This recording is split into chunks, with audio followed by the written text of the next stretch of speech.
rotting here while you work. Let's go get some ice cream and talk about your childhood. Recently, I've been doing 70-hour work weeks. You know when something is bad for you, but you do it anyway? It's one of those things. Not so different from eating a full pack of Oreos or drinking soda. It's not good for you, but you do it anyway. But burnout is real. I try to remind myself that it's better to have a calm and steady pace instead of actually ruining my health and relationships for video games. Why do people kill themselves over work? Last time I worked this much, I was trying to ship soul searching on a full-time job. Alright, soul searching. Let's talk about soul searching. I asked on Twitter what people would like me to talk about in a video, and quite a few people expressed interest publicly or over DM that they would like to hear about my creative process while making soul searching. Now, as a creative person, I'm always focused on my current projects instead of what was going on in my head 4 years ago. But if I find a way to generalize this topic and allow this chance to think about my often unquestioned creative process, then so be it. Let's talk about soul searching. This contains some spoilers for soul searching, which if you haven't played but you're planning to play, feel free to ask me for a free key for Steam or Switch. I'll just send one to you. Okay, let's start. Inspirations. Sometime in the year of 2014, I was in Ankara on a family visit. We watched a movie. That movie was called Life of Pi. I thought it was very good. There was particularly one scene in it that really spoke to me, which was this. I thought, oh, that looks like an indie game.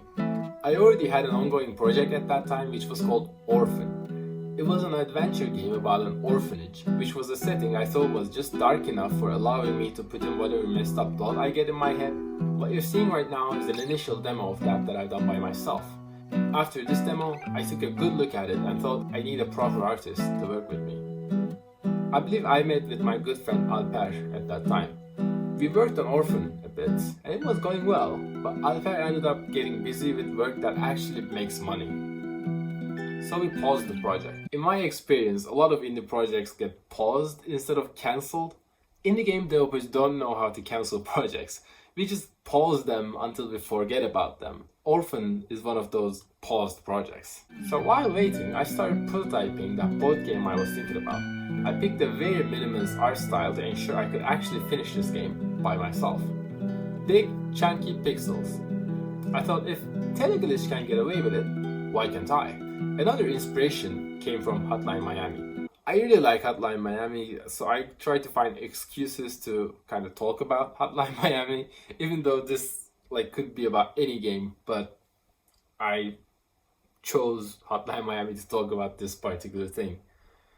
I was thinking about how the first Hotline Miami is heavily inspired by the movie Drive, but while it took a lot from Drive, it didn't feel cheap in any way. It still felt original and new. So I thought I should also base my game on a solid foundation from another media. So I started ripping off Ursula Le Guin's Earthsea, particularly the first book in the series. It had a very solid hero's journey story arc and very suitable themes for personal growth. So I filled my game with dragons and magic and the mysterious journey to the west.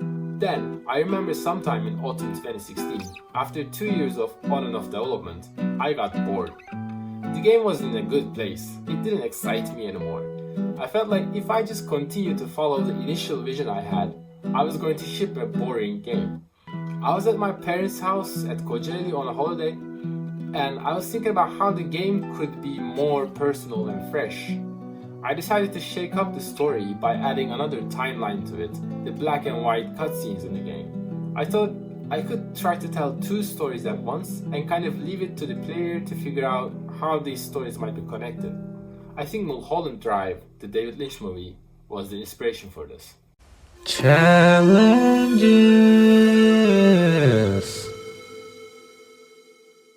Boat physics. I just couldn't get this to work in a way that I was completely happy with. I think this is 99% fixed, But once in a while I get a message that someone's boat got stuck somewhere and I'm like, fuck! I think all of my junior ways to put a game together ended up in half of the development time being spent on bug fixing. Just band-aiding the code base until everything sorta works together. So actually after soul searching, that loss of time was a big motivator for me to try to find out how to be a good coder. I have a joke here that this type of coding is called Allah'a emanet coding. That's a Turkish joke. I don't know how to explain that one in English. So that's one for the Turkish viewers. Guys, don't do Allah'a emanet coding. Nowadays I'm much better at coding than soul searching days. My brother Tariq taught me a lot on this front. Now I can sell myself to employers like, hey, I know how to make and ship a game in a stable state. And for a lot of that, I owe Tariq. For soul searching, motivation was another challenge. Having a full-time job while developing a side project to completion is not easy. I think that is also part of the reason I changed the story a couple of times, because when a project takes so long, I get bored of a certain story and want to update it to things that I want to talk about today instead of things that I wanted to talk about 2 years ago. I think the ideal scenario is to scope your project so that you can ship it in 6 months to a year, so that you wouldn't get bored with a project before you ship it. But that's not always possible. Lack of good planning, that's another challenge. I call the design methodology I used in soul searching Hippie Design. What is Hippie Design? Hippie Design is when you wake up, look at your project, and go, today I feel like doing this on my project. Why did you decide that? Maybe the game is lacking in other areas, maybe there is more pressing work waiting for you. In real game companies, we plan our work. There's a producer whose whole job is to plan work. There are ways to estimate how long something will take. Just measure. If you're like, hey, drawing this one sprite takes me the whole day. How many sprites do I need in this game? 1,000? That'll take like 4 years. Well, can we make do with less sprites in this game? Let's find a way to do that. That's called scoping. So, have a plan and try to stick to it. Something like, I want to have chapter 1 ready in 2 months so I can start to show it to people and get feedback and maybe even find a publisher. It is very possible that something will take longer than you expected, but now at least you know how long something really takes. I don't know about you, but having a plan motivates me. I go like, yeah, let's do it, can we do it? Oh no, we can't do it, well maybe we can do it next time. Otherwise I might be like, should I work right now or should I just watch some Netflix? I don't know what I'm doing with this project, so whatever I might do today, I can just do tomorrow. Netflix it is. With Hippie Design, you don't do planning, you don't do scoping, you just do whatever you feel like doing. Then your project takes forever. Design process.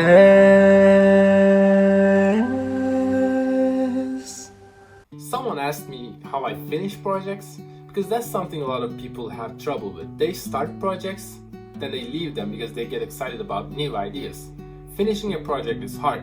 Patience is the real skill here. I also get excited by new ideas all the time, but maybe differently, I try to include some of them into my current project. Like when I watched a bunch of David Lynch movies, got excited and then changed the story of soul searching, I just try to shoehorn new ideas into old ideas, which sometimes fits and sometimes doesn't. I think it also helps that my initial game ideas are usually very broad and open to changes along the way. For example, in soul searching, all of the islands had the freedom to offer a different type of mood and lots of different random NPCs that could say something random. So I was able to come up with new ideas and jokes and actually have somewhere to put them in. Hippie Design. Let's talk about game mechanics. Mechanically, soul searching has pretty simple gameplay because I wanted the game to be about the story instead of offering something very challenging and punishing. I don't think soul searching is an amazingly designed game, but sometimes people ask me why I designed it the way that I did, so I guess I'll try to explain the thought process behind it. Very early in the project I had some design pillars, rules that all of the different mechanics in the game should follow. One of them was every mechanic should be tied to a physical item in the game. For example, in most games you have a mini-map in the corner, or you press a button like M button to open up a map view. In soul searching, the map has to be physical. You need to go to the map and interact with it. This is a subtle thing, but it did affect a bunch of design decisions later on. Another pillar was minimal tutorialization and text. Everything must be discovered, therefore drawing a line on the exploration and discovery aspect of the game.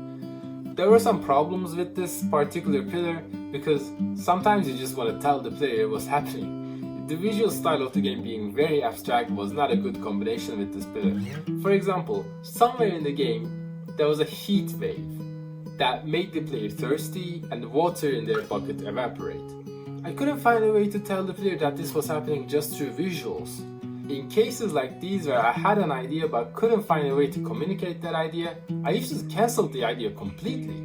Some of them stayed though, like the heat wave, when I felt like it still had a place in the game even when people won't really understand what's happening. For example, this is one. Your bucket slowly fills up when it's raining. Only a couple of people realize that's the thing. I think if I was making a game today, I would relax on the pillars a little bit. Having the pillars is great and all, but you can't be too rigid when it comes to game design, and you have to come up with a lot of solutions that don't always agree with your pillars. A singular vision is good, but you can't be too uptight about it along the way. Success question mark. Soul searching initially seemed like a huge financial failure considering how much of a time sink and a cause of stress it was for me. However, through the years, especially as it got released on Switch and had good publisher support, thank you Cubic and Nakana, the audience for the game grew. Now we're sitting at more than 10,000 copies sold. Obviously, I still have a full-time job and everything, but soul searching gives me confidence that someday I might be able to go full indie. Now okay, it made some money and made me happy, but there's a lesson here that I wouldn't want any younger people in the industry to miss. So let's move on to that. Unprompted advice. Yeah. If you want to get into the games industry or are already in the industry, I would highly recommend you to work on some personal projects. In my experience, these projects really open doors for you that you wouldn't think of. Soul searching is always something that I mention in job interviews as proof that I know how to ship a game. It shows I'm self-motivated and driven and creative. So even if the game was a failure in all other senses, it matters to have it as a portfolio piece. A more recent example is Golfinity. I released it and luckily it got featured by Apple. Now when you look at the actual numbers, Golfinity is a financial failure. It just didn't make much money. But having an Apple featured game caught someone's eye and that got me a job offer. So you just don't know how something will come in handy. It is very easy to feel like a failure and have all the data in the world to back that up. But know this, if you're willing to work in this industry, your portfolio matters. It doesn't have to be an indie game. For programmers, it could be a tech demo, it could be a library, it could be some contributions in open source software, whatever. Whatever you do, it'll probably come in handy. I started this video by talking about the dread I feel because I work too much, but now I'm ending it by saying you should make personal projects. It is only really possible by working a lot. I don't know, man, I don't have all the answers, it's a struggle. But if you're like me and you have a lot of aspirations, it seems like the only way to reach your goals is to take work seriously. Take your craft seriously and always try to improve yourself.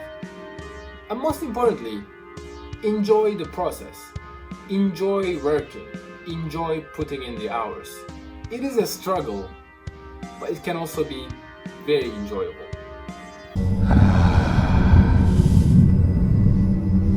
I am your creativity. I will stop you from sleeping at night. Always drowning in your self-doubt. Excited by your ideas, but unsure if any of them will work out. We keep trying and trying and trying and trying and trying. It's never gonna happen, but maybe someday.